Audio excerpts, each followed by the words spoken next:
Дорогие друзья, всем добрый день, ночи, утра, когда вы это смотрите. Если вы сделали обработку до цветения, то ваш виноградник, скорее всего, сейчас прекрасно выглядит.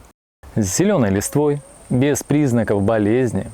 И я знаю, что многие, глядя на такой красивый, здоровый виноградник, скажут: а что если больше не делать обработку виноградника от болезней и вредителей? 2 обработки уже сделаны, этого достаточно. Давайте с вами посмотрим, что произойдет, если не обрабатывать виноградник после цветения и оставить все как есть. А будет вот такой результат. Посмотрите на эти фото. Это аидиум, это снимки из интернета. Посмотрите, что произойдет от заражения аидиума. Сначала на молодых листах, затем далее аидиум пойдет по побегам, и в итоге грибок доберется до ягод. Устойчивость столовых сортов винограда к грибковым заболеваниям низкая, а доля потерянного урожая будет неизмеримо высокая.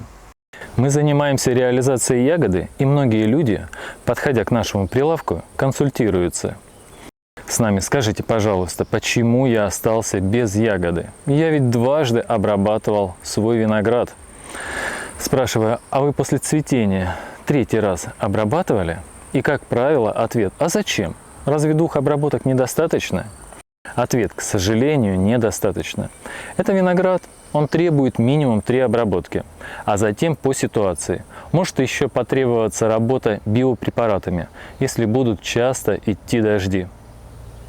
Причиной появления мучнистой росы, он же аидиум, на виноградниках каждый сезон являются либо перезимовавшие зараженные в прошлом году почки, либо прилетевшие с болеющего виноградника споры, которые при благоприятных условиях поражают молодую листву и молодые побеги. Идеальные условия для спороносных колоний могут образовываться каждые 7-10 дней. Идеальные условия для роста и распространения мучнистой росы возникают в умеренно пасмурные дни, когда относительная влажность воздуха составляет 40%, а температура колеблется от 20 до 28 градусов Цельсия. Для заражения виноградника аидиумом не требуется регулярных осадков. На данный момент самым вероятным заболеванием на винограднике будет аидиум в начале сезона, когда были низкие температуры. Это был антракноз.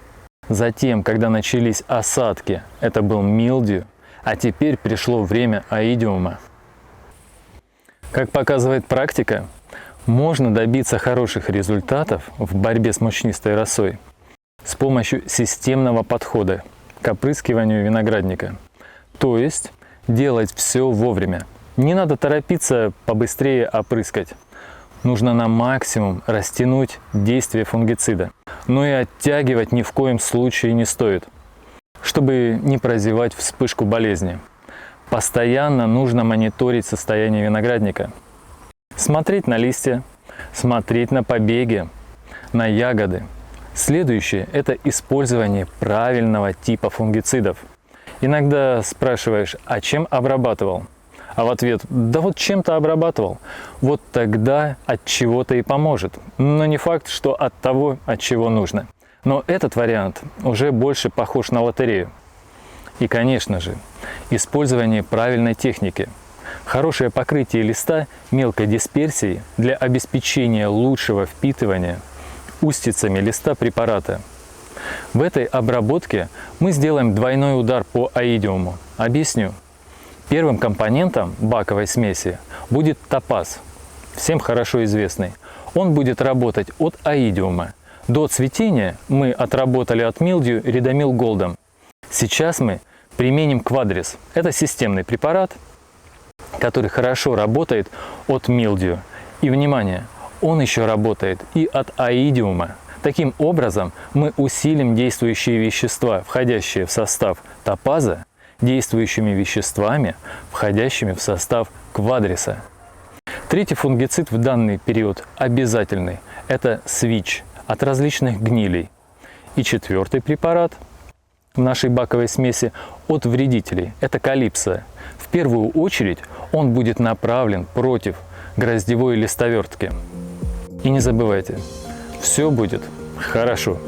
Хочу пожелать вам крепчайшего здоровья и всего самого доброго. До встречи!